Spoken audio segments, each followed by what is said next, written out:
A woman froze in terror when her husband suddenly collapsed on top of her, struck by what looked like a heart attack. She pushed against him with everything she had, trying to keep his body from crushing her.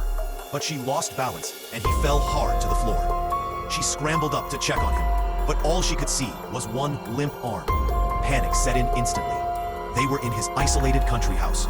No neighbors, no help, no chance someone would hear her. She tried to remove the handcuffs he'd clipped on earlier as part of a joke, but the bed frame's design trapped the metal in place. No matter how much she struggled, it wouldn't budge. Fear took over, and she begged him to get up, thinking this was some twisted prank, until she noticed blood spreading across the floor. By sunset, she was exhausted and terrified. Then she heard something at the door. Hope rushed through her, until she saw a stray dog wander inside.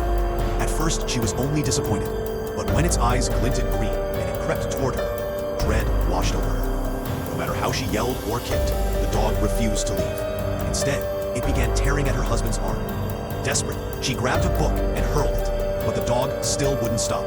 She broke down sobbing, until suddenly, her husband stood up. Relief lasted only seconds, because his body was still lying on the floor. Two identical husbands, one standing, one dead. Her mind went blank as the standing version urged her to stay calm. With nothing else to rely on, she focused on his voice and forced herself to think clearly, realizing survival depended on keeping her head.